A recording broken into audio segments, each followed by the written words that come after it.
Jean Moreau vivait à l'écart du monde, dans une immense propriété à une trentaine de kilomètres de Lyon. À 47 ans, il possédait tout ce que la majorité des gens rêvent d'avoir: fortune, réputation, liberté. Pourtant, derrière les murs en pierre claire de son manoir cossu, l'homme dissimulait une solitude tenace, presque douloureuse. Fils unique d'un couple absent, il avait grandi dans le silence doré d'un internat suisse, puis s'était frayé un chemin jusqu'au sommet du monde des affaires, non pas par ambition, mais par nécessité. Il ne croyait plus aux relations humaines depuis longtemps, pas plus en amitié qu'en amour. Tout lui semblait compromis, teinté d'intérêt, de trahison à peine dissimulée. Il avait choisi l'isolement comme rempart. La Villa Moreau, comme on l'appelait dans la région, dominait une vallée verdoyante. Elle était gardée par une grille en fer forgé toujours fermée, et personne n'y entrait sans invitation explicite. Jean passait ses journées dans une routine méticuleuse. Levé à 6 heures du matin, lecture des journaux économiques, café noir, longues réunions à distance avec ses directeurs, déjeuner frugal, promenade solitaire dans les jardins, puis des heures dans sa bibliothèque où il relisait inlassablement les mêmes auteurs, Montaigne, Camus, Dostoïevski. Le soir, il dînait seul, toujours à la même table, avec une musique classique en fond sonore. Il ne voyait plus personne en dehors de ses rares associés, rencontrés dans des bureaux aseptisés ou dans des restaurants feutrés de Paris. Parmi eux, quelques anciens camarades de la haute société, tous aussi cyniques et désabusés que lui. Ce fut justement lors d'un de ces dîners, dans un salon privé d'un club très fermé de la capitale, qu'une conversation anodine prit une tournure inattendue. Ils étaient 6 autour de la table, tous en costume sombre, le rire facile, mais les yeux vides. Le vin coulait, les anecdotes se faisaient plus crues, et la vanité de chacun se gonflait à mesure que les bouteilles se vidaient. Un certain Bernard Delcourt, connu pour son humour acide et ses provocations, lança alors une idée qui fit sourire tout le monde, sauf Jean. Et si on offrait à Jean une fille, juste pour voir s'il est encore capable d'émotion, lança-t-il en riant. Pas une compagne, non. Une fille, une enfant adoptive. Symbolique, évidemment. On pourrait appeler ça une expérience sociale. Les autres éclatèrent de rire. Jean, lui, haussa simplement un sourcil, puis se leva pour aller fumer une cigarette sur le balcon. Il connaissait le genre de jeu auquel ces hommes aimaient se livrer, toujours aux dépens des plus fragiles. Mais il ne se doutait pas une seule seconde que cette phrase, prononcée dans un moment d'ivresse collective, allait devenir le point de départ d'une farce cruelle. 3 semaines plus tard, par une matinée d'hiver calme et grise, son majordome, un homme discret nommé Claude, vint frapper doucement à la porte de son bureau. Jean lisait Le Monde, comme chaque jour, quand Claude annonça « Monsieur Moreau, une jeune femme est arrivée. Elle dit avoir été envoyée ici, dans le cadre d'un programme d'adoption. » Jean posa lentement son journal, certain d'avoir mal entendu. « Comment cela, un programme d'adoption ? Elle a des documents, signés, et un avocat l'a déposé ici ce matin. » Le cœur de Jean se serra. Une désagréable impression s'empara de lui. Il se leva sans un mot et suivit Claude jusqu'au hall d'entrée. Là, debout, droite, malgré le froid mordant qui entrait par les grandes portes vitrées, se tenait une jeune femme aux cheveux bruns attachés en une natte, portant un manteau trop grand pour elle. Ses yeux, grands et clairs, parcourèrent la pièce avec une nervosité mal dissimulée. « Bonjour, dit-elle, incertaine. « Je m'appelle Élise. » Jean la fixa, puis baissa les yeux vers le dossier qu'elle tenait dans ses mains gantées. Il reconnut immédiatement le logo d'un cabinet juridique parisien. Il l'ouvrit, lut rapidement, puis referma le tout d'un geste sec. Tout en lui comprit, il avait été piégé. Une farce, une mise en scène grotesque, une humiliation enrobée de légalité. Il se redressa lentement et dit d'une voix neutre « Entrez, il fait froid. » Élise obéit sans un mot, visiblement mal à l'aise. Elle ne comprenait pas ce qu'elle faisait ici, sinon qu'un certain monsieur Delcourt avait parlé d'un projet expérimental pour offrir à d'anciens orphelins une chance de vivre quelques mois dans un environnement privilégié. Cela semblait absurde, irréel. Pourtant, elle avait signé les papiers, et l'avocat avait dit que tout était légal. Jean la fit asseoir dans le salon, sans s'excuser, sans sourire. Il l'observait comme on observe un tableau dont on n'a pas choisi la présence. Elle ne ressemblait pas à une manipulatrice. Elle avait 20 ans, peut-être un peu plus, mais elle ne portait ni bijoux, ni maquillage, juste une petite valise à ses pieds, et un silence tendu entre eux. Il ne dit rien d'autre ce jour-là. Il demanda simplement à Claude de lui préparer une chambre d'amis et de s'assurer qu'elle ait tout ce dont elle avait besoin. Puis il retourna dans son bureau, refermant la porte derrière lui, comme pour clore un chapitre qu'on ne veut pas lire. Mais ce qu'il ignorait encore, c'est que ce chapitre allait devenir le centre même de son existence. Le lendemain matin, Jean descendit dans la grande salle à manger, fidèle à ses habitudes. Veste de laine grise sur chemise blanche impeccable, journal à la main, café noir servi dès son entrée. Il avait espéré, naïvement peut-être, que l'épisode de la veille n'était qu'un rêve absurde. Mais en apercevant Claude discuter à voix basse avec une silhouette fine assise près de la baie vitrée, il comprit que non. Élise était bien là, réelle, présente dans son espace. Elle s'était levée très tôt, avait pris un petit déjeuner léger sans déranger personne, et demandait déjà si elle pouvait aider dans quelques tâches ménagères ou même dans les jardins. Cette initiative ne fit qu'ajouter à la gêne de Jean, qui ne savait toujours pas quelle attitude adopter face à cette présence imposée. Il n'aimait pas qu'on bouleverse son organisation, et encore moins qu'on pénètre dans son quotidien sous prétexte de bienveillance sociale. Lorsqu'elle se leva pour le saluer, il remarqua encore une fois sa tenue modeste, ses gestes mesurés, presque timides. Elle lui tendit un sourire poli qu'il ne sut pas vraiment comment interpréter. « Bonjour, monsieur Moreau. J'espère ne pas déranger. »« Vous êtes déjà ici, » répondit-il d'un ton neutre. Le dérangement n'est plus une hypothèse. Élise baissa les yeux sans répondre. Elle n'était pas idiote. Elle avait compris dès la veille que quelque chose clochait, que son arrivée n'était pas perçue comme normale ou attendue. L'homme en face d'elle ne ressemblait en rien à ce qu'on lui avait décrit. Il n'était ni chaleureux, ni curieux, ni même désagréable. Il était opaque, comme un mur de pierre contre lequel toute tentative de connexion rebondissait. Jean, de son côté, décida de ne pas prolonger l'échange. Il ouvrit son journal, fit un signe à Claude pour qu'il serve le café et s'installa dans son silence habituel. Élise, après quelques secondes d'hésitation, reprit sa place près de la fenêtre et sortit un carnet de croquis de son sac. Elle commença à dessiner, concentrée, presque invisible. Ce détail n'échappa pas à Jean, qui jeta un coup d'œil discret. Ce n'était pas un geste pour attirer l'attention, mais un refuge personnel. Elle gribouillait des formes abstraites, des lignes douces, comme pour structurer le chaos intérieur. Toute la journée se déroula dans ce climat de flottement. Claude, fidèle à sa discrétion légendaire, n'émit aucun jugement. Il guidait Élise avec respect, lui montrant les pièces principales de la maison, les règles à suivre, les horaires à respecter. Jean, quant à lui, resta enfermé dans son bureau, tentant de contacter le cabinet juridique responsable du dossier qu'il avait lu la veille. Il voulait comprendre comment un document légal avait pu être émis sans son autorisation explicite.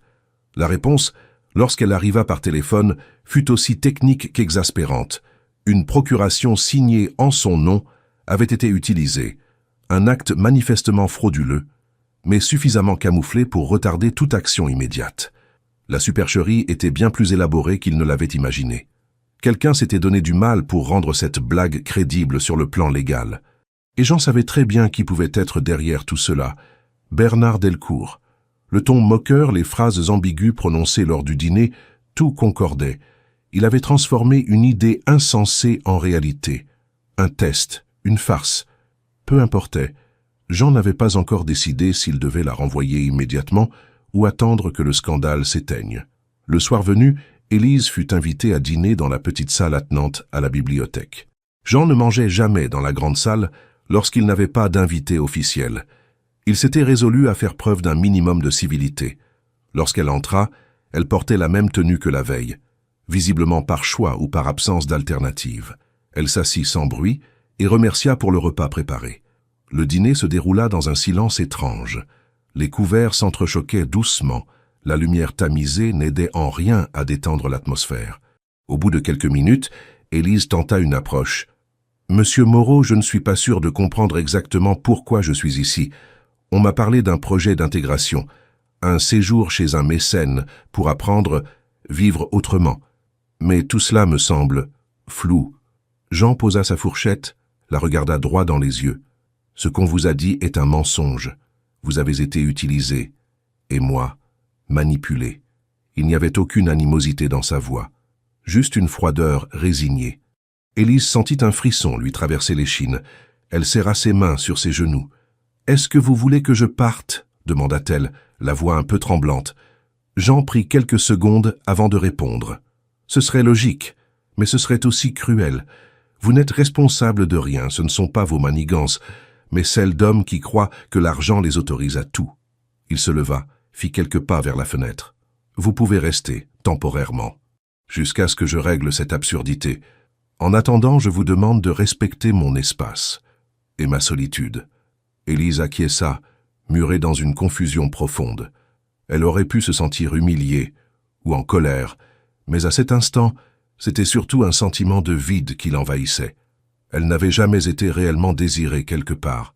Même ici, elle n'était qu'un pion dans un jeu cruel. Mais une part d'elle, fragile, obstinée, refusait de fuir encore. Jean, lui, passa une nuit agitée. Pour la première fois depuis des années, il sentit une présence dans sa maison comme une fracture dans le silence qu'il avait bâti autour de lui. Élise n'était ni un problème, ni une menace. Mais elle était là.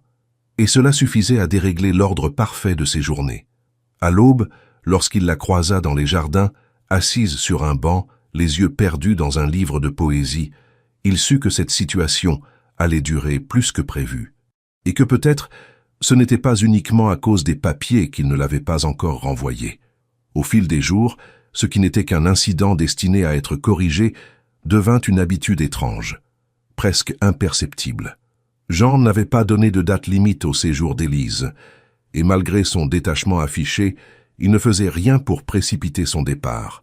La jeune femme, quant à elle, s'était adaptée au silence, à la rigidité des horaires, à l'absence totale de familiarité dans la maison. Mais sous cette façade d'indifférence mutuelle, quelque chose de discret prenait racine. Élise ne posait pas de questions inutiles.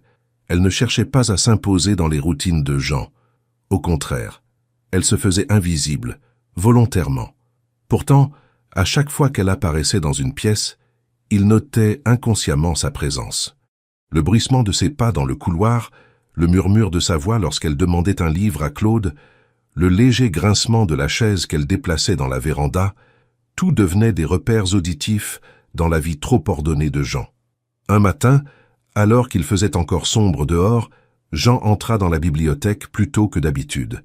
Il fut surpris d'y trouver Élise, assise à la table centrale, entourée de livres ouverts. Elle ne l'avait pas entendu entrer. Elle lisait un volume de philosophie, annotant dans un vieux carnet les idées qui semblaient la troubler. Jean, silencieux, observa la scène pendant quelques instants. Il aurait pu se retirer discrètement, mais quelque chose le poussa à parler.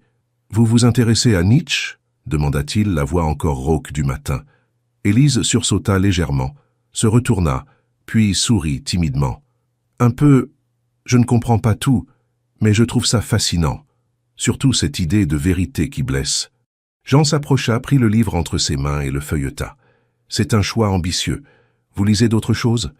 Des romans surtout, et de la poésie.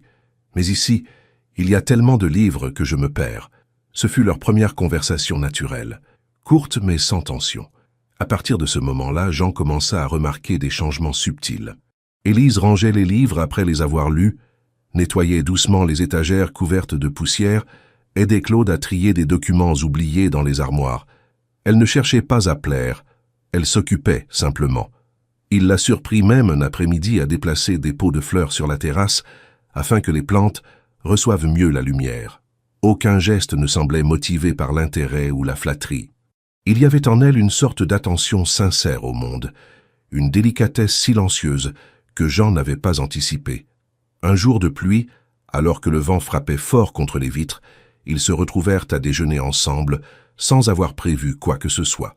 Claude était retenu à l'extérieur par une urgence familiale, et Élise avait proposé d'aider en cuisine.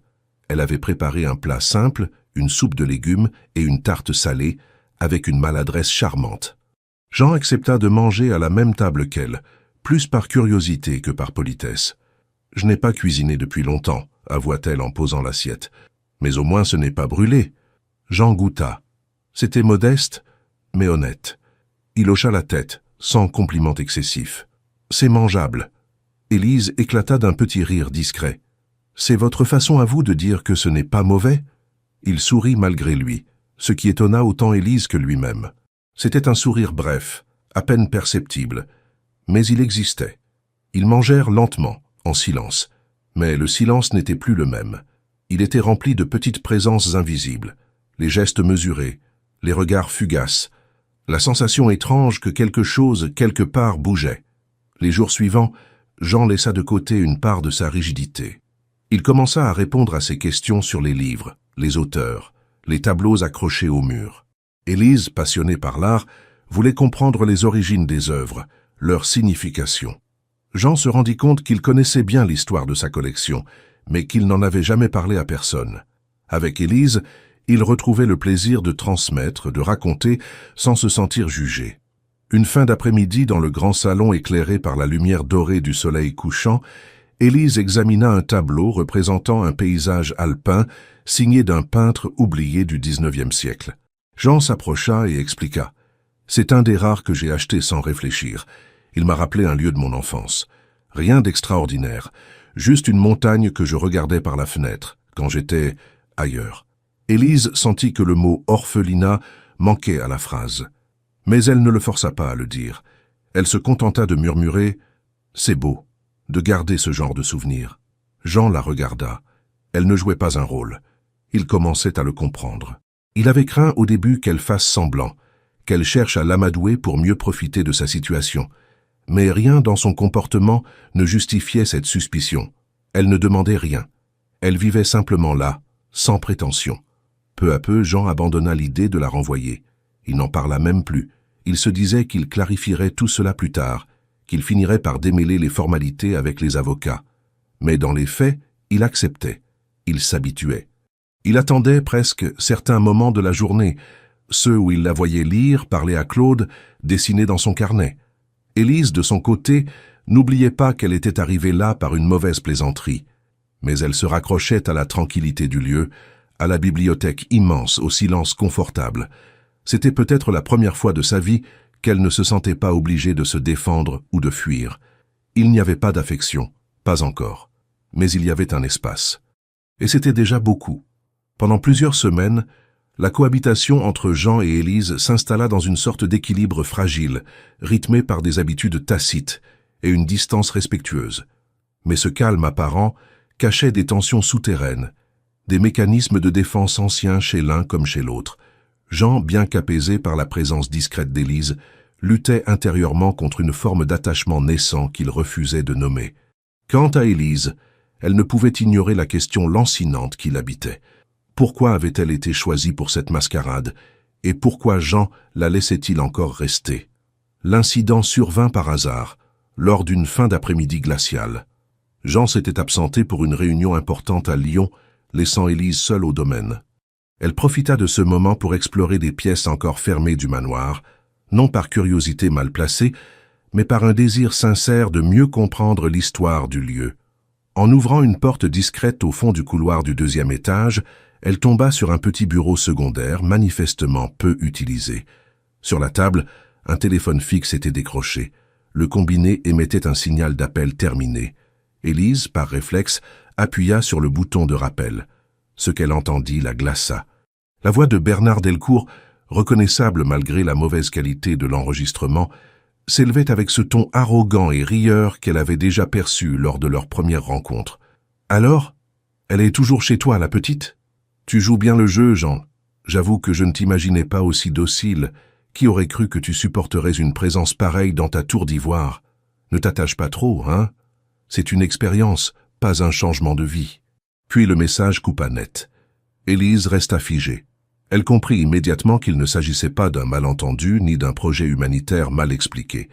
Elle avait été placée là volontairement, dans le cadre d'une mise en scène orchestrée par des hommes riches et cyniques, qui la voyaient comme un pion dans leur jeu. La douleur ne vint pas tout de suite. Elle arriva comme une vague lente, suivie d'une colère froide, d'une honte sourde. Quand Jean rentra en début de soirée, il la trouva dans le grand salon, debout, les bras croisés, les yeux sombres. Il comprit aussitôt que quelque chose s'était passé. « Vous le saviez, n'est-ce pas ?» dit-elle sans préambule.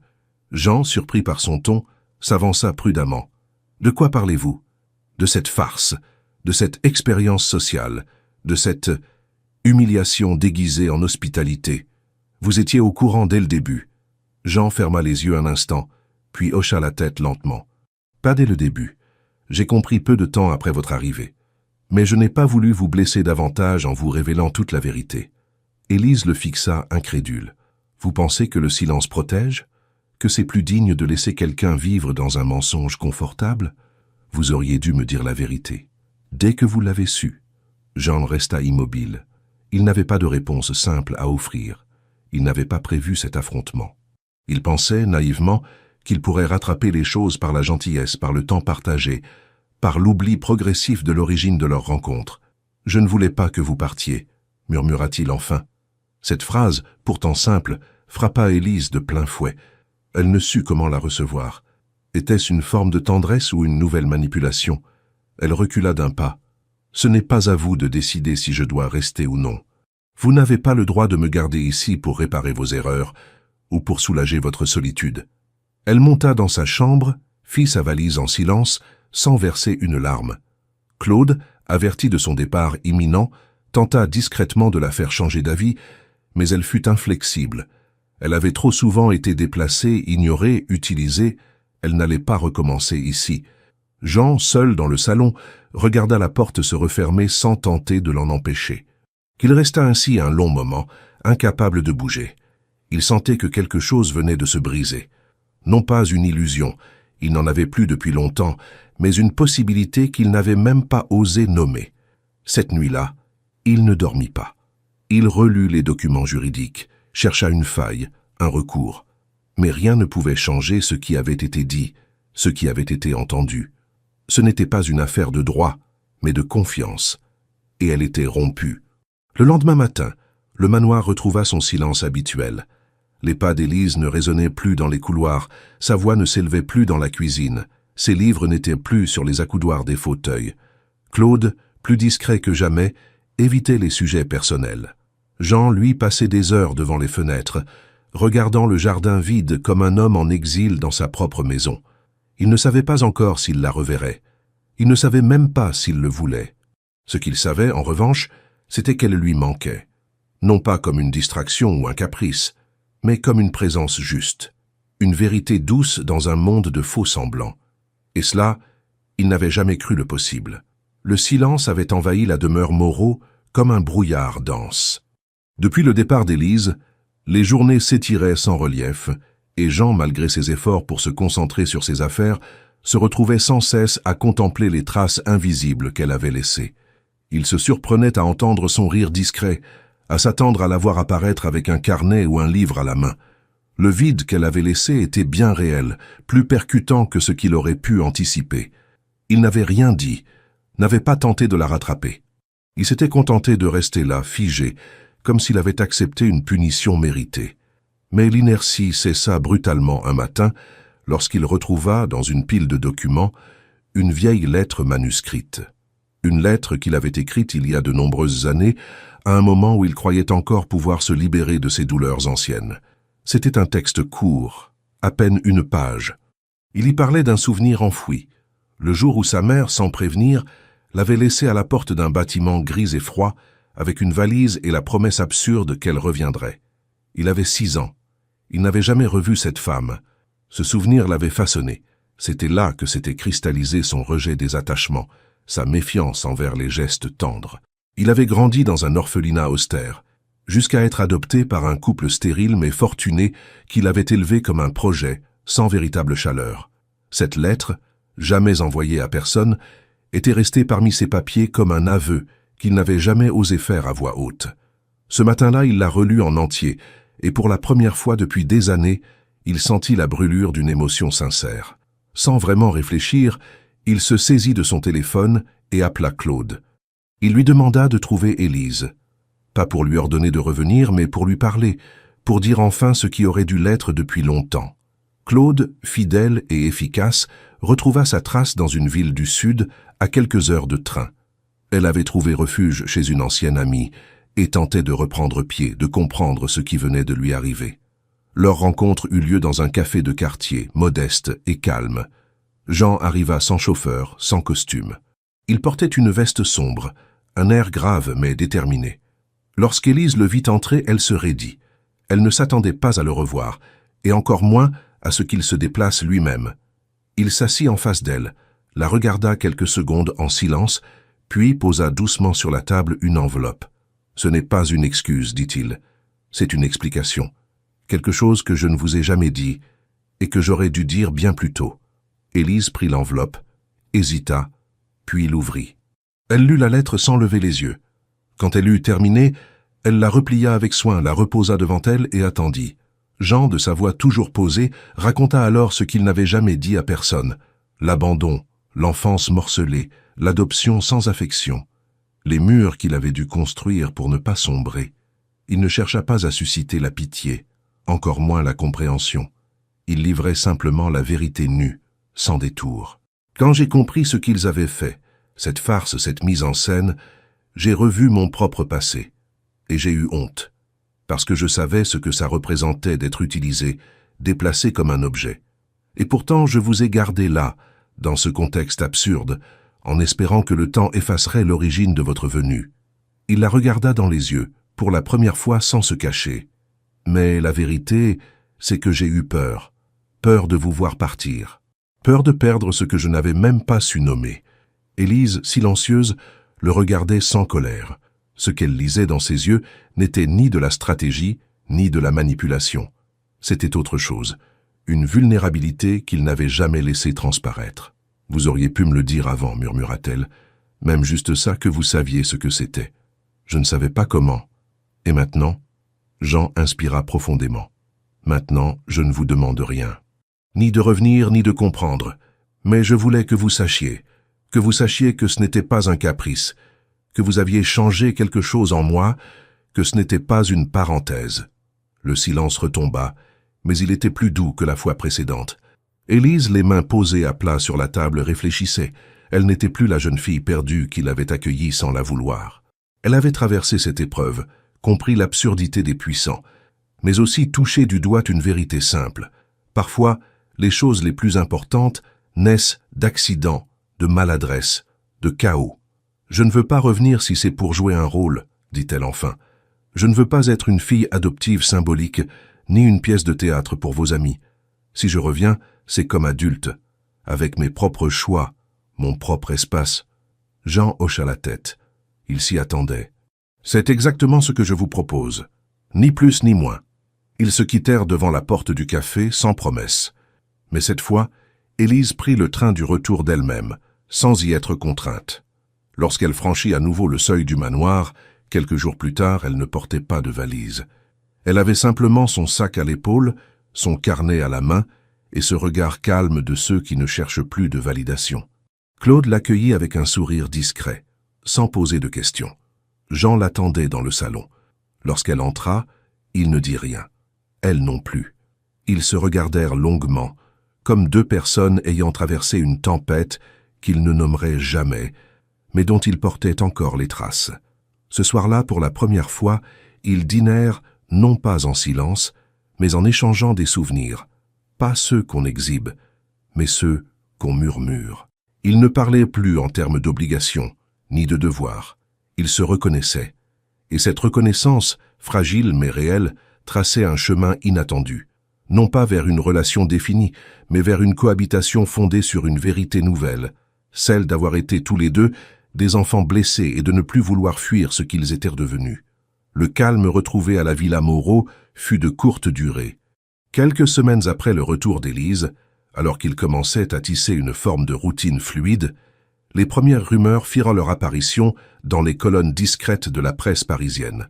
Un article publié dans un hebdomadaire mondain évoquait une relation ambiguë entre un célèbre milliardaire lyonnais et une jeune inconnue au passé orphelin. L'article, sans jamais nommer directement Jean ou Élise, distillait des sous-entendus suffisamment clairs pour que les cercles sociaux de Jean comprennent immédiatement de qui il s'agissait. L'auteur, bien informé, parlait de programmes d'adoption informels, de jeunes femmes logées dans une demeure de luxe, et suggérait un jeu entre riches dont les conséquences échappent à leurs créateurs. Jean lut l'article avec une froide lucidité. Il comprit aussitôt que la discrétion sur laquelle il avait fondé sa vie venait d'être brisée. Il savait aussi qui était capable d'avoir orchestré une telle fuite. Bernard Delcourt, encore lui. Ce dernier n'avait jamais digéré que sa plaisanterie tourne en quelque chose d'humain, de sincère, Et maintenant que Jean refusait de jouer son rôle de pantin dans leur cercle de pouvoir, il passait à l'offensive. Les jours suivants, la pression monta. Jean reçut des appels qu'il ne prit pas, des messages d'anciens amis pleins de sous-entendus, certains mêlant ironie et menaces à peine voilées. Élise, de son côté, perçut le changement dans l'air. Claude, habituellement impassible, devint plus protecteur, plus attentif à ce qui entrait et sortait de la maison. Un matin, un journaliste tenta même de s'introduire dans la propriété, prétextant une livraison. Il fut immédiatement reconduit hors du domaine. Élise ressentit profondément cette atmosphère oppressante. Elle comprit qu'en restant, elle devenait une cible, qu'elle incarnait malgré elle une histoire que d'autres voulaient manipuler. Un soir, en dînant avec Jean, elle brisa le silence. « Vous allez finir par le regretter, n'est-ce pas? Tout cela m'avoir laissé revenir. » Jean posa sa fourchette, la regarda longuement. « Ce que je regrette, c'est de ne pas avoir compris plus tôt que le monde auquel j'appartenais ne valait pas ce que je croyais. Ce n'est pas vous que je regrette, c'est eux. » Mais les menaces prirent une forme plus concrète. Delcourt lui-même appela, sans détour cette fois. Il exigea que Jean mette fin à la situation, qu'il corrige l'erreur, avant que la presse n'obtienne des éléments plus explicites. Il insinua qu'un scandale serait monté de toutes pièces si Jean ne s'exécutait pas. « Ils ne veulent pas de romantisme, Jean. Ils veulent un spectacle. Si tu ne leur offres pas un retournement de situation comique, ils t'en donneront un tragique. » Jean ne répondit rien. Il coupa la communication et, dès le lendemain, convoqua ses avocats. Mais au lieu de négocier ou de se défendre, il leur donna une instruction claire. Rédiger de nouveaux contrats incluant des clauses de donation massive destinées à financer des projets pour les orphelins et jeunes adultes sortant de foyers d'accueil. Le tout au nom d'Élise, sans qu'elle le sache encore. Ce fut sa façon de répondre. Non pas en se battant sur leur terrain, mais en déplaçant la partie vers des valeurs qu'ils ne comprenaient pas. Mais cette décision ne suffit pas à apaiser les tensions internes. Élise, bien qu'ignorant les détails juridiques, sentait le poids grandissant de l'exposition. Un soir, elle rentra plus tôt de la ville, visiblement bouleversée. Dans un café, elle avait entendu deux hommes parler d'elle, la décrire comme une protégée bien docile ou une petite comédienne douée. Ce n'était pas seulement humiliant, c'était dangereux. Sa parole ne valait rien pour ces gens, et cela réveillait en elle une ancienne blessure, celle d'être constamment définie par les autres. Elle monta dans sa chambre, claqua la porte. Jean, inquiet, vint frapper. Il la trouva assise sur le sol, le regard vide. Elle ne pleurait pas, mais son silence était plus lourd que des larmes. « Je ne suis pas une erreur, » murmura-t-elle, « et je ne suis pas un trophée non plus. » Jean s'agenouilla lentement devant elle. Il ne savait pas comment la rassurer, seulement qu'il devait être là, présent. « Vous êtes la seule chose juste qui me soit arrivée depuis des années. Je ne laisserai personne vous transformer en autre chose. » Mais malgré ces mots, la distance se creusa. Non par manque d'affection, mais à cause de cette réalité extérieure qui s'infiltrait partout. Il ne pouvait pas sortir sans être observé. La presse spéculait. Les fondations que Jean avait soutenues dans le passé prenaient à leur distance. Les invitations mondaines cessaient d'arriver. Il devenait un paria dans son propre monde. Et pourtant, il n'éprouvait aucun regret. Ce monde-là, il ne le reconnaissait plus. Il l'avait toléré par inertie, mais il n'en avait jamais vraiment fait partie. Avec Élise, il avait découvert un autre mode de vie, un quotidien simple, sincère. Il ne voulait pas revenir en arrière, mais il comprenait aussi que pour que cette paix existe réellement, il fallait agir, rompre totalement. Ce fut Claude qui, un matin, lui dit ce que Jean n'avait pas osé penser à haute voix. « Il faudra choisir, monsieur. Rester dans cette maison, dans cette ville, dans cette guerre, ou partir. » Jean ne répondit pas tout de suite, mais le regard qu'il lança à travers la fenêtre vers les montagnes lointaines contenait déjà la décision qu'il prendrait bientôt. La nuit précédant sa décision, Jean ne dormit pas. Assis dans le bureau où il avait passé la moitié de sa vie à orchestrer des négociations, bâtir des empires économiques et signer des alliances de façade, il repassait en mémoire les visages, les mots, les gestes de tous ceux qu'il avait un jour appelés collègues, partenaires, voire amis. Aucun ne restait à ses côtés aujourd'hui. Tous s'étaient détournés sans la moindre hésitation, comme si son choix d'accueillir Élise avait brisé une loi tacite du milieu auquel il appartenait. Il avait cessé d'être un des leurs dès l'instant où il avait ouvert sa porte non à une héritière, mais à une orpheline. Ce que ces hommes n'acceptaient pas, ce n'était pas sa solitude brisée, mais le fait qu'il ait choisi une autre vérité que la leur. Au petit matin, Jean appela Claude, lui demanda de faire venir ses avocats dans les plus brefs délais. Il n'allait pas fuir, il n'allait pas se cacher, mais il allait transformer sa position en levier. Il allait cesser d'être une cible passive pour devenir un acteur du changement, même si cela devait lui coûter son patrimoine, sa réputation ou tout ce qu'il avait bâti pendant plus de 20 ans. Lors de la réunion, il fut direct. Il souhaitait injecter une part importante de sa fortune dans une série de projets concrets et durables centrés sur l'accueil de jeunes adultes sortis de foyers, l'accompagnement à la réinsertion sociale, l'accès à la culture et à l'éducation. Chaque structure porterait le nom d'Élise. Il n'avait pas besoin de son autorisation pour cela, car il ne cherchait pas à l'honorer comme un symbole, mais à affirmer ce qu'elle représentait pour lui, la possibilité d'un autre avenir. Il imposa également une clause irrévocable. Aucun des fonds ne pouvait être récupéré ou reconditionné, même en cas de faillite personnelle. Le même jour, Jean mit en vente plusieurs de ses propriétés les plus connues. Un appartement à Paris, un château en Bourgogne, 2 villas à l'étranger. Il décida de ne garder que la maison de Lyon, temporairement, le temps de finaliser les démarches. L'argent généré par ces ventes serait directement injecté dans les nouveaux projets. Il refusa les interviews, les communiqués, les opérations de communication. Il ne voulait ni se justifier ni se racheter. Il voulait agir, sans théâtralité. Élise, lorsqu'elle fut informée de ses décisions, ne répondit rien immédiatement. Elle était émue, bien sûr, mais aussi prudente. Elle savait que les gestes spectaculaires pouvaient masquer des motivations complexes. Mais en voyant Jean plus calme, plus droit, elle comprit que ce n'était pas une stratégie. C'était une libération. Il n'agissait pas par culpabilité, mais par cohérence intérieure. Il avait simplement arrêté de jouer un rôle. Ils réorganisèrent leur quotidien. Jean ouvrit pour la première fois son espace à Élise d'une manière véritablement équitable.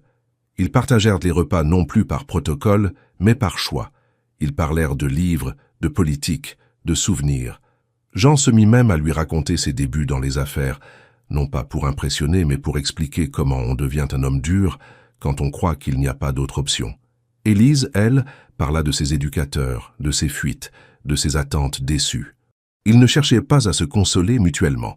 Ils construisaient une compréhension partagée. Ils commencèrent aussi à sortir ensemble, malgré les regards. Un jour, ils visitèrent une librairie de quartier, bras dessus, bras dessous. Un autre, ils assistèrent à une exposition d'art contemporain dans un centre culturel de la ville. Certains passants murmuraient, d'autres prenaient des photos discrètement, mais peu importait. Ce n'était plus eux qui définissaient l'histoire. Claude, observant tout cela, ne cacha pas sa satisfaction. Après des années au service d'un homme enfermé dans ses automatismes, il assistait à une forme d'ouverture rare, presque improbable.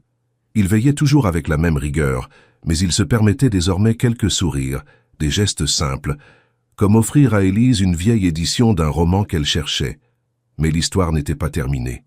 Un soir, alors qu'il dînait dans la salle en bois clair donnant sur le jardin, Élise s'arrêta de manger et fixa Jean avec une intensité nouvelle. « Je me sens bien ici, dit-elle, en sécurité, mais je ne veux pas que ça devienne une cage dorée. » Jean posa sa serviette, la regarda sans répondre. « J'ai besoin de continuer à exister par moi-même, à créer, à comprendre ce que je veux faire de ma vie.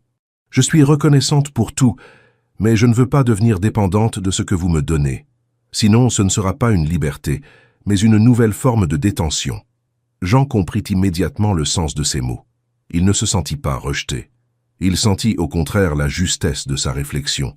Il avait commencé cette histoire avec l'idée qu'il offrait un toit à une jeune fille perdue, mais aujourd'hui, il partageait sa vie avec une femme en train de se construire. « Alors faisons-le ensemble, dit-il enfin. Si vous voulez bâtir quelque chose, bâtissons-le. Pas ici, ailleurs, loin de ce monde qui ne nous veut pas. » Et c'est ainsi qu'une idée commença à germer. Celle de tout quitter, vraiment. Non pas pour se cacher, mais pour réinventer. Quitter Lyon, vendre la demeure, s'installer dans une ville où personne ne les connaissait, où ils pourraient recommencer sans poids, sans rôles assignés. Pas comme un couple défini par les regards des autres, mais comme 2 êtres humains libres de réécrire leur place dans le monde. Cette décision, une fois prise, ne suscita aucun doute. Les adieux furent sobres. Jean ne prévint personne. Claude organisa discrètement les derniers détails. La villa fut vidée, les tableaux envoyés dans des musées, les meubles donnés à des associations. Aucun message ne fut laissé aux anciens contacts de Jean. Il n'y avait rien à expliquer. Quand ils quittèrent la propriété tôt un matin, seuls les oiseaux du jardin furent témoins de leur départ. Dans la voiture qui les conduisait vers leur nouvelle destination, Élise tourna la tête vers Jean. « Vous n'avez pas peur de tout perdre ?»« Je n'ai rien perdu. J'ai juste arrêté de défendre ce qui n'avait jamais été à moi. » Ils regardèrent ensemble la route s'étirer devant eux. Ce qu'ils allèrent bâtir n'était pas encore clair. Mais pour la première fois, ni l'un ni l'autre n'avaient besoin de tout contrôler. Ils étaient en mouvement, et cela suffisait. Loin de Lyon, dans une petite commune côtière de Normandie, Jean et Élise commencèrent une nouvelle vie discrète. Le changement fut radical.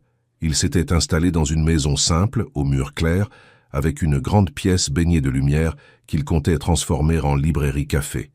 Le projet avançait lentement, mais avec une détermination sincère.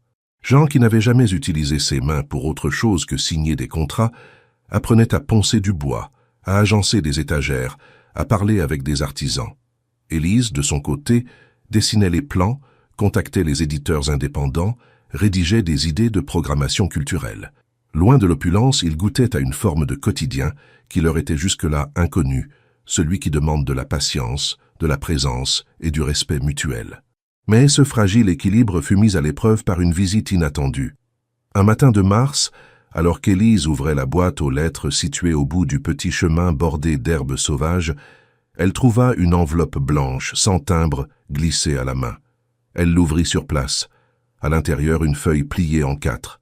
Quelques lignes manuscrites, sans signature. « Je sais qui tu es. Et je sais qui je suis. Je veux parler. Je veux qu'on m'écoute. Tu ne peux pas effacer ton passé. Monsieur... » Élise resta immobile plusieurs minutes. Elle sentit le froid lui mordre les doigts, bien que le soleil fût doux. Ce n'était pas une menace explicite, mais le choc était réel. Elle comprenait immédiatement ce que cela impliquait. Elle avait passé des années à se demander d'où elle venait vraiment, qui étaient ses parents biologiques, pourquoi elle avait été placée en foyer. Et voilà qu'une prétendue mère, jusqu'ici absente, surgissait à l'improviste, sans prévenir, sans ménagement. Elle ne dit rien à Jean ce jour-là. Elle garda la lettre dans son carnet, tenta de reprendre ses activités comme si de rien n'était. Mais l'ombre de cette voix surgie du passé planait au-dessus d'elle.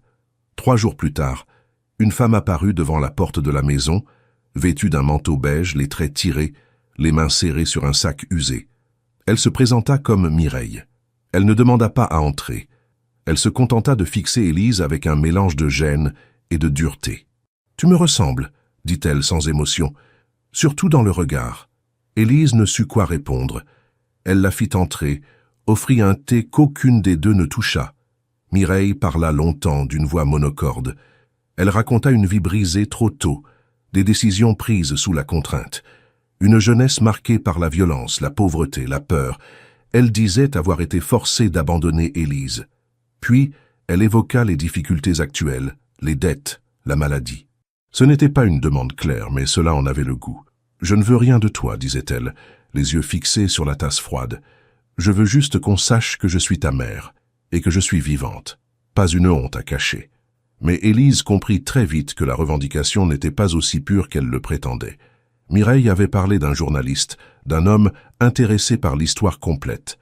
Elle laissait entendre que si Élise refusait tout contact, la presse finirait par apprendre la vérité. Jean entra au moment où Mireille se levait pour partir. Il n'intervint pas. Il observa simplement le visage d'Élise, puis celui de la femme, et comprit qu'un nouveau chapitre difficile venait de s'ouvrir. Après le départ de Mireille, Élise resta silencieuse pendant plusieurs heures.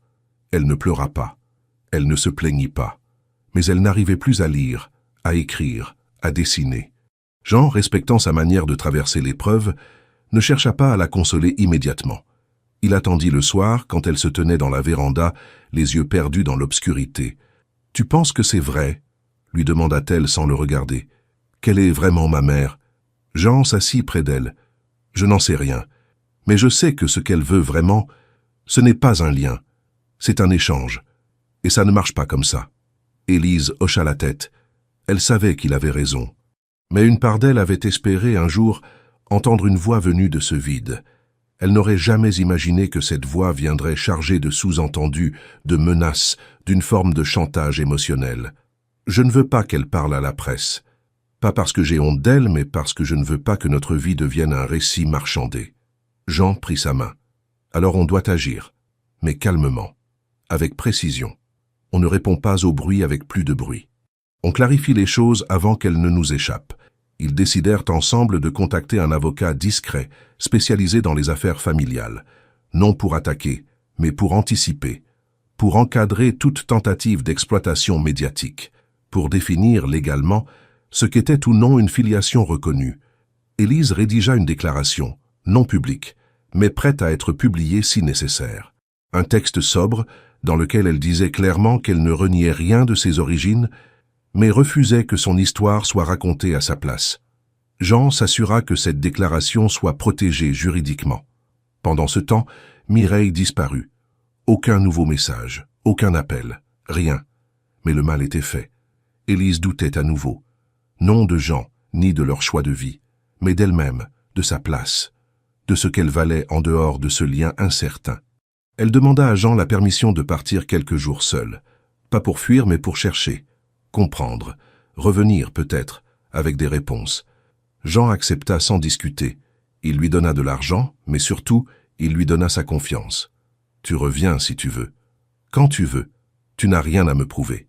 Élise partit avec un sac léger, quelques vêtements, un carnet et la lettre de Mireille. Elle ne savait pas ce qu'elle cherchait exactement. Mais elle savait qu'elle ne pouvait plus rester dans le doute. Pour continuer à construire quelque chose de vrai avec Jean, elle devait d'abord affronter ses origines, non pour les valider, mais pour les mettre à leur juste place.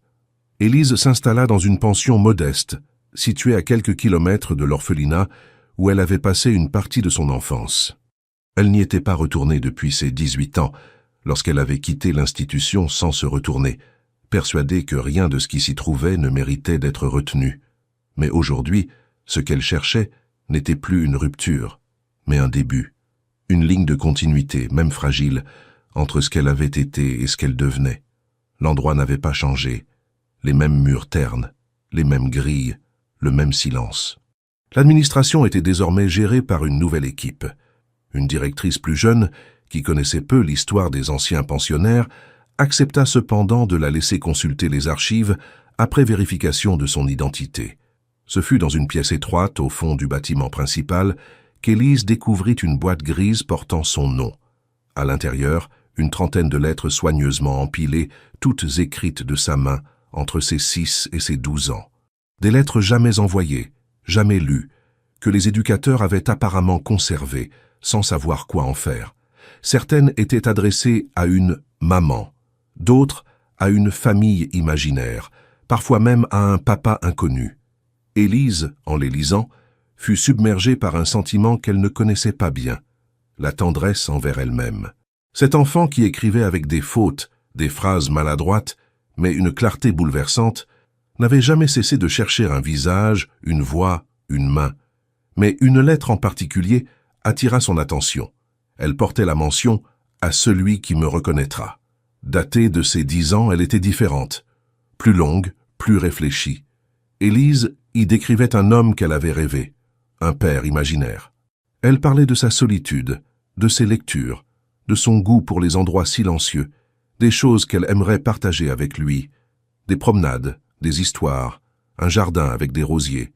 Ce qui la frappa, c'était la ressemblance presque troublante entre cette figure imaginaire et Jean. Pas dans les détails physiques, bien sûr, mais dans l'essence même du personnage. Un homme discret, cultivé, parfois dur, mais juste, silencieusement protecteur. Elle relut cette lettre au moins 5 fois. Ce n'était pas une prémonition. C'était une preuve que, même enfant, elle avait su ce qu'elle cherchait. Ce n'était pas le hasard qui l'avait amenée chez Jean. C'était peut-être une série de coïncidences, certes, mais ces coïncidences résonnaient étrangement avec les désirs les plus anciens de son cœur. Élise sortit de l'orphelinat les bras chargés de ses propres lettres. Elle marcha longuement dans les rues de la ville, sans destination précise. Elle se sentait à la fois plus légère et plus vulnérable. Il n'y avait plus de questions sans réponse. Elle n'avait pas besoin de savoir si Mireille était vraiment sa mère. Ce qu'elle venait de retrouver, c'était bien plus profond. C'était la preuve que, dès l'enfance, Elle avait formulé un besoin fondamental de lien vrai, de respect, de reconnaissance, et que ce besoin avait trouvé un écho réel dans sa rencontre avec Jean. Ce soir-là, dans la chambre modeste de la pension, elle étala toutes les lettres sur le lit. Elle les relut une à une, puis décida d'en emporter certaines avec elle, les plus significatives. Elle ne voulait pas les utiliser pour convaincre Jean de quoi que ce soit. Elle ne voulait pas les transformer en récits dramatiques. Elle voulait simplement qu'il sache ce qu'elle avait été, pour mieux comprendre ce qu'elle devenait. Le lendemain, elle prit le train pour rentrer. Le trajet fut silencieux. Elle regardait le paysage défiler sans vraiment le voir. À son arrivée, Jean l'attendait à la gare sans un mot, les mains dans les poches, les yeux fatigués. Lorsqu'elle descendit du wagon, il ne lui demanda rien. Il lui prit simplement la valise, comme s'il l'avait toujours fait. Sur le chemin du retour, elle lui tendit l'enveloppe contenant la lettre « À celui qui me reconnaîtra ». Il ne l'ouvrit pas immédiatement. Ils rentrèrent à la maison, et ce ne fut que le soir, dans le silence de son bureau, qu'il lut le texte. Il ne dit rien pendant de longues minutes. Puis, il vint la trouver dans la véranda, où elle lisait.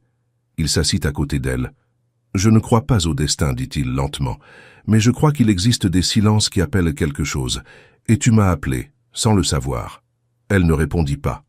Elle posa simplement sa main sur la sienne.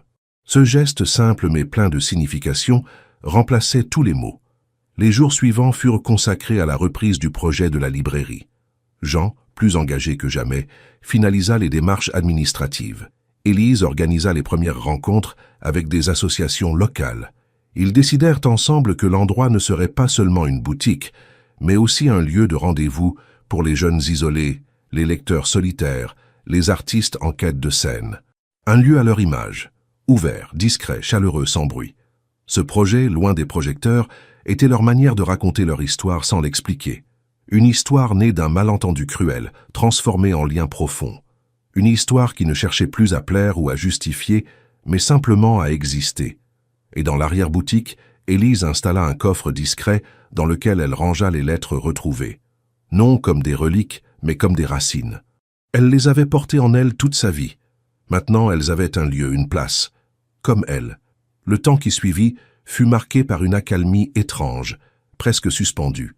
La librairie café, encore en travaux, commençait à prendre forme. Les étagères s'emplissaient peu à peu de livres soigneusement choisis, mêlant littérature classique, œuvres d'auteurs contemporains engagés et récits issus de parcours de vie souvent ignorés par les circuits traditionnels. Élise s'y investissait pleinement.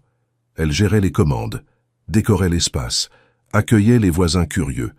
Jean s'occupait des aspects techniques, des partenariats avec des structures sociales, de la comptabilité. À première vue, leur quotidien semblait calme, fonctionnel, harmonieux. Pourtant, au-delà des gestes et des habitudes partagées, une tension sourde s'installait. Non pas une tension conflictuelle, mais un non-dit qui s'alourdissait. Jean, bien qu'il n'ait jamais été homme à s'épancher, sentait qu'un point de bascule approchait. Il s'était habitué à la présence d'Élise, à sa voix dans les couloirs, à sa manière de relire 2 fois une même phrase, à la musique discrète qu'elle mettait en fond lorsqu'elle travaillait. Ce n'était plus une cohabitation, ni même une amitié complexe. Il y avait autre chose, quelque chose qu'il s'efforçait de ne pas nommer. Il savait que la moindre confession risquait de briser l'équilibre qu'ils avaient construit. Mais il savait aussi qu'ils ne pouvaient plus continuer à faire semblant. Un soir de printemps, alors qu'ils refermaient ensemble les volets de la boutique après une journée d'aménagement, Élise prit la parole d'une voix calme mais déterminée. « Jean, est-ce que tu peux me regarder sans détourner les yeux ?» Il obéit. Il croisa son regard, et ce qu'il y vit l'ébranla. Ce n'était pas de la colère, ni de la peur. C'était un mélange de certitude et d'hésitation, un paradoxe qu'il comprenait bien. « Il faut qu'on parle, dit-elle. Pas de la librairie, pas des autres, de nous. » Jean resta silencieux.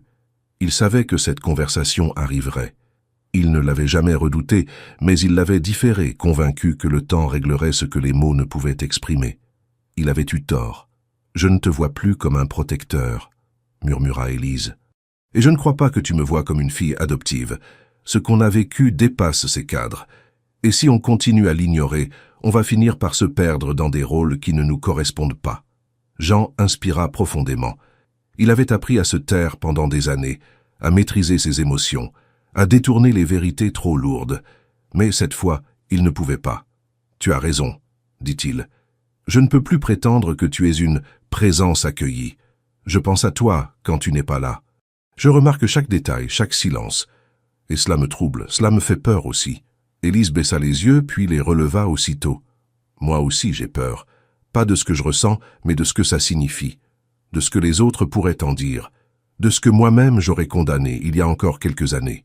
Jean se leva, marcha jusqu'à la fenêtre. Dehors, le ciel était d'un bleu profond, presque noir, percé de quelques étoiles. Il parla sans se retourner. Quand tu es arrivé chez moi, c'était une erreur. Une farce.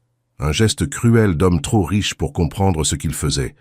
Et pourtant, ce qui a commencé comme une humiliation est devenu la seule chose sincère que j'ai vécue depuis des années. Mais je ne peux pas te demander d'endosser cette transformation. Je suis bien plus âgé. J'ai des blessures que je ne finirai jamais de porter. Je ne veux pas que tu te sentes enfermé dans un lien qui pourrait t'empêcher de devenir pleinement toi-même. Élise s'approcha lentement. Ce n'est pas un lien qui m'enferme. C'est un lien qui m'ouvre. Et ce que je ressens, ce n'est pas une dette, ni une confusion. C'est quelque chose de plus profond. Un attachement que je n'ai jamais ressenti ailleurs. Une admiration. Une forme de paix quand tu es là. Je ne veux pas l'étouffer sous des conventions sociales qui ne nous ressemblent pas. Jean la regarda longuement. Mais les autres ne verront pas cela. Ils verront une histoire déplacée, une relation entre un homme puissant et une jeune femme vulnérable. Ils projetteront leurs fantasmes, leurs jugements. Alors qu'ils le fassent, répondit Élise. Moi je sais ce que j'ai vécu, et je suis prête à assumer, à condition qu'on ne se mente pas à nous-mêmes. Le silence qui suivit fut long, mais apaisé. Ils n'avaient pas besoin de se précipiter. Ils n'avaient pas besoin de nommer immédiatement ce qui se passait entre eux. Ce qui comptait, c'était de reconnaître que ce lien existait, qu'il avait grandi sans artifice, sans calcul, et qu'il méritait d'être traité avec respect. Ils décidèrent ce soir-là de ne pas imposer de définition à leur relation. Ils ne parleraient pas d'amour dans les termes classiques. Ils ne chercheraient pas à se conformer à ce que les autres attendaient. Ils poursuivraient leur projet, vivraient leur quotidien, avec cette nouvelle clarté entre eux. Ils seraient deux individus adultes, unis par une histoire singulière, construite sur le respect, la présence et le choix libre. Les jours suivants, leur complicité se fit plus visible. Les gestes furent plus tendres, les échanges plus directs, mais rien ne fut précipité. Ils n'étaient pas dans la conquête. Ils étaient dans la continuité d'un lien déjà ancien, simplement reconnu avec plus de lucidité. Jean n'avait plus peur de croiser le regard d'Élise, et elle, de son côté, assumait pleinement sa place à ses côtés.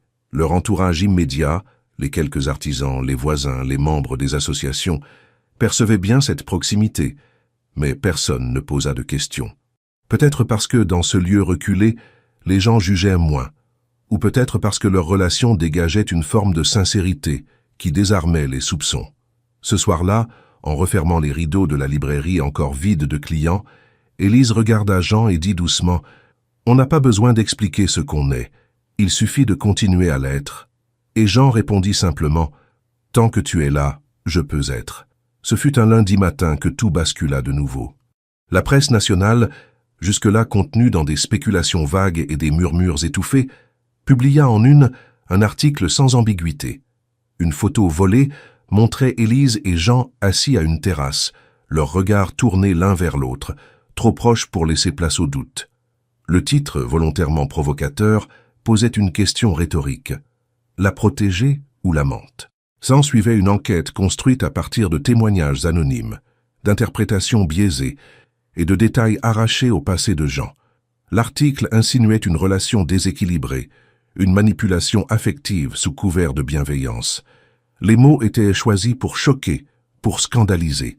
Il y avait des extraits de documents juridiques liés au don de Jean, des allusions à l'âge d'Élise, à leur rencontre, à l'adoption symbolique. La réaction fut immédiate. Les réseaux sociaux s'enflammèrent. Une avalanche de commentaires, de jugements, d'indignations feintes ou sincères se déversa sans retenue. Des chroniqueurs prirent parti. Certains dénonçaient une exploitation émotionnelle, d'autres voyaient une dérive morale. L'histoire devint un cas de société, un prétexte à débat. Le nom de Jean Moreau fut traîné dans la boue. Celui d'Élise devint un mot-clé associé à toutes les formes de soupçon. Arrivisme, manipulation, stratégie sociale.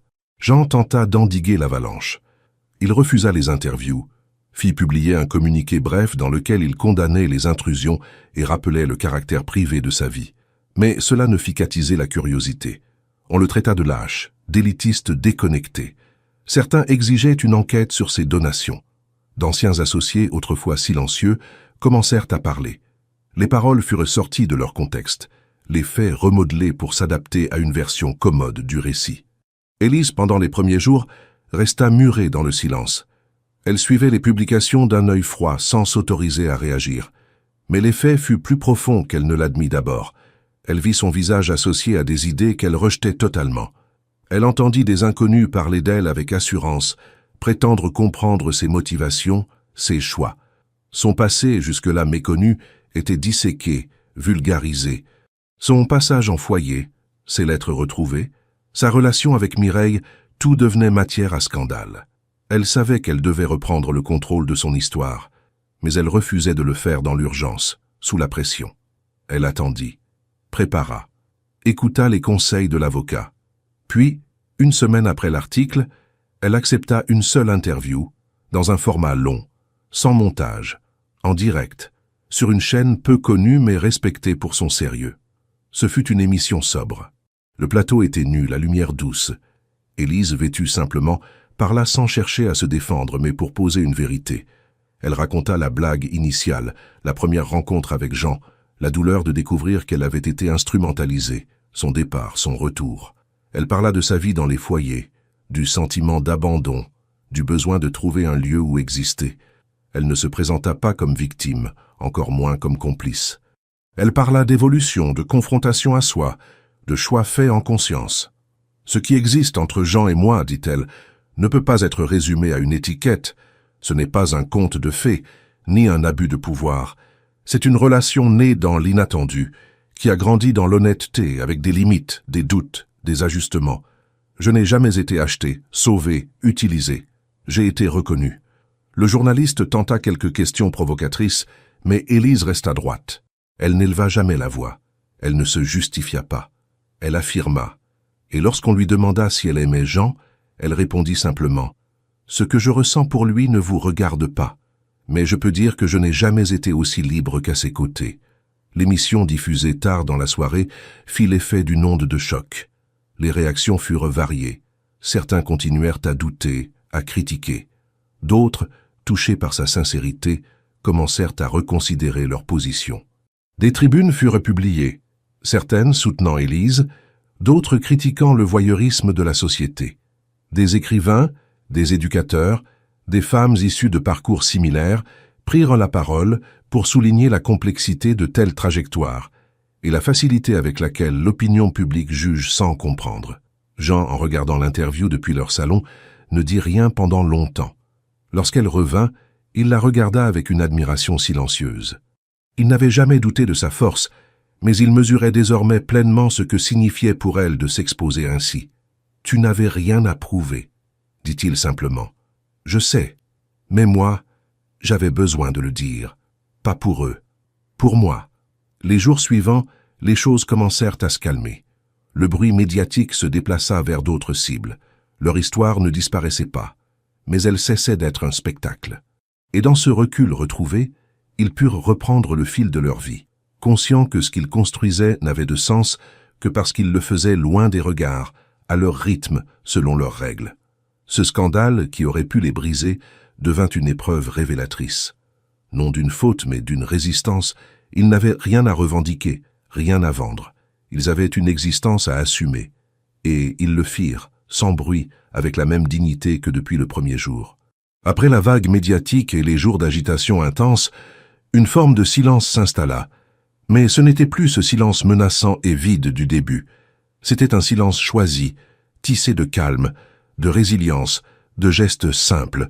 Jean et Élise décidèrent de ne plus retourner à leur ancienne maison, même pour récupérer les derniers objets.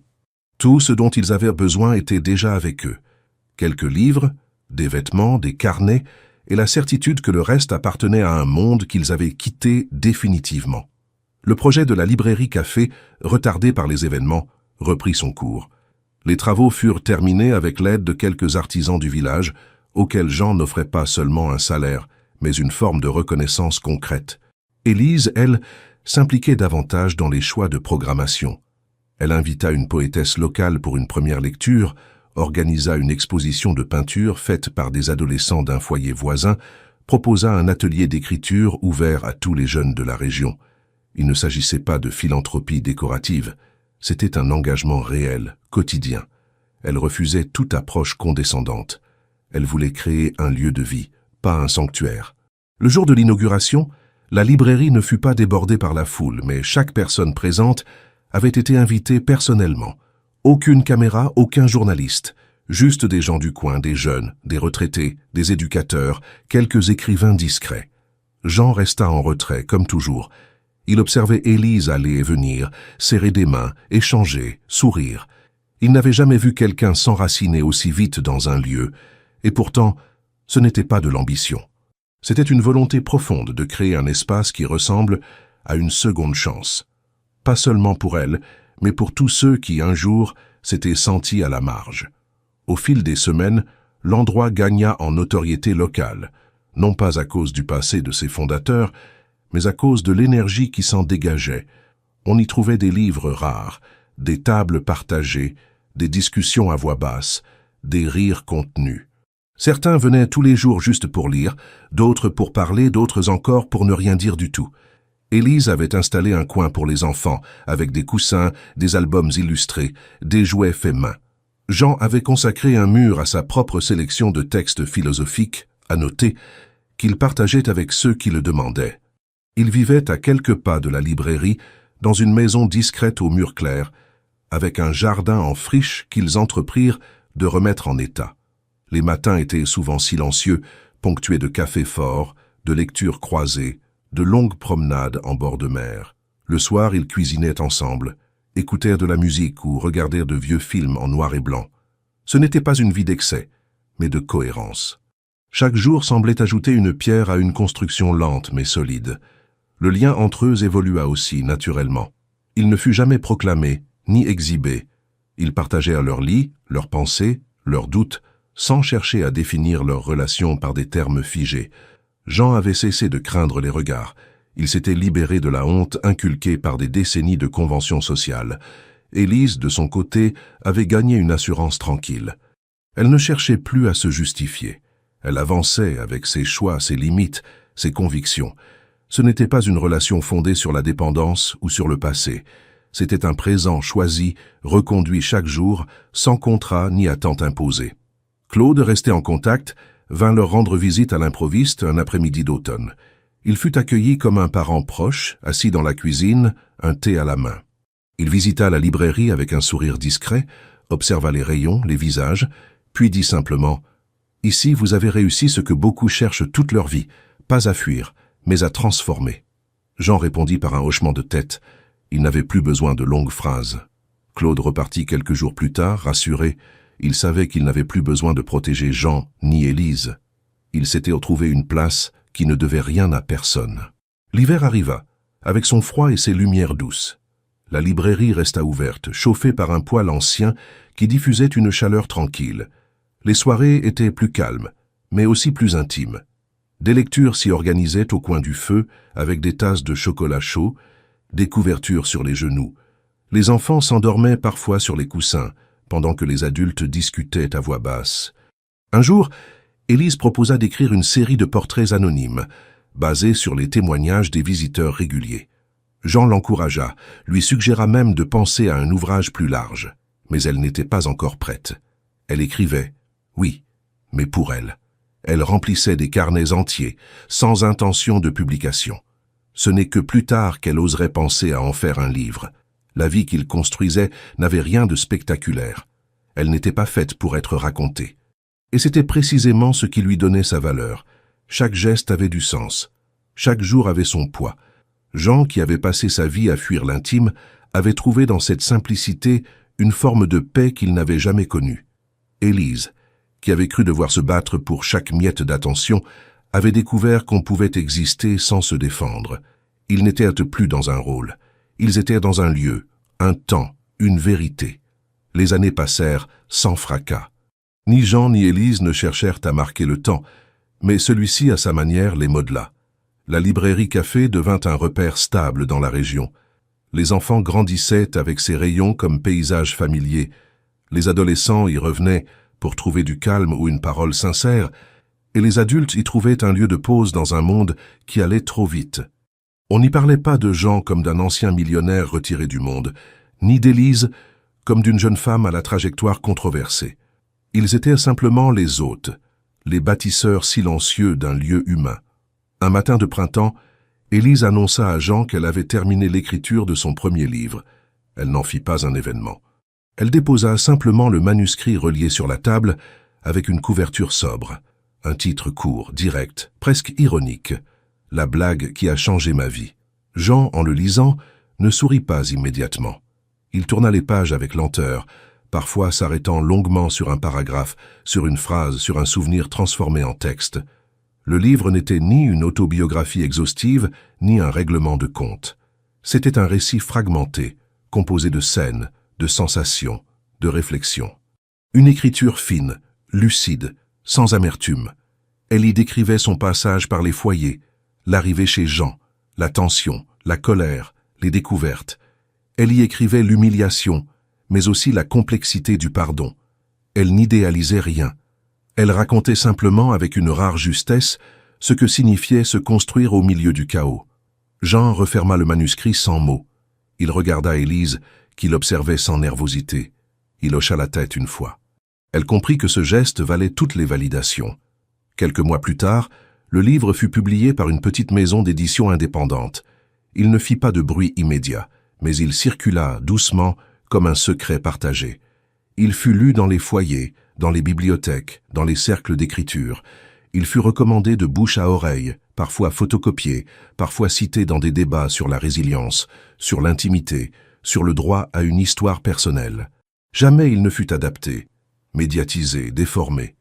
Élise avait tenu à ce qu'il reste un objet littéraire, pas un produit. Le jour du lancement officiel, organisé discrètement dans la librairie elle-même, une cinquantaine de personnes étaient présentes. Jean, comme toujours, resta à l'écart. Il s'installa dans un coin de la salle, un verre d'eau à la main.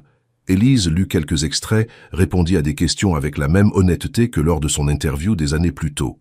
À la fin, elle remercia les gens d'être venus, mais elle n'en fit pas une cérémonie. Ce n'était pas une consécration, c'était un partage. Ce fut dans les jours qui suivirent que Jean, seul, ressentit le poids de ce que cette publication signifiait réellement. Non seulement elle marquait la clôture d'un long processus de réappropriation de soi pour Élise, mais elle ouvrait aussi un chapitre nouveau. Elle n'était plus celle qui avait été recueillie, ni la jeune femme du scandale. Elle était une autrice, une voix. Et lui, pour la première fois, comprit qu'il pouvait disparaître sans regret, pas par tristesse, mais parce que ce qu'il avait contribué à faire naître n'avait plus besoin de sa protection. Il devint plus silencieux, non distant mais apaisé.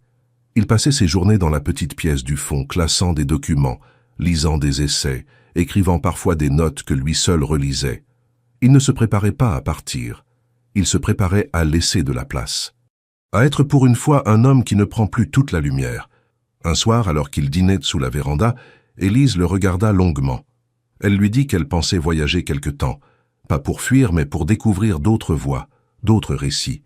Elle voulait aller dans d'autres librairies, rencontrer des lecteurs, écrire ailleurs. Jean l'écouta sans ciller. Il lui demanda simplement « Tu reviendras ?» Elle répondit sans hésiter « Toujours ». Et elle partit.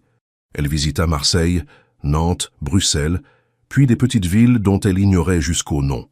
Elle dormait dans des auberges, acceptait des invitations dans des médiathèques, écrivait dans des cahiers qu'elle envoyait parfois à Jean, sans explication.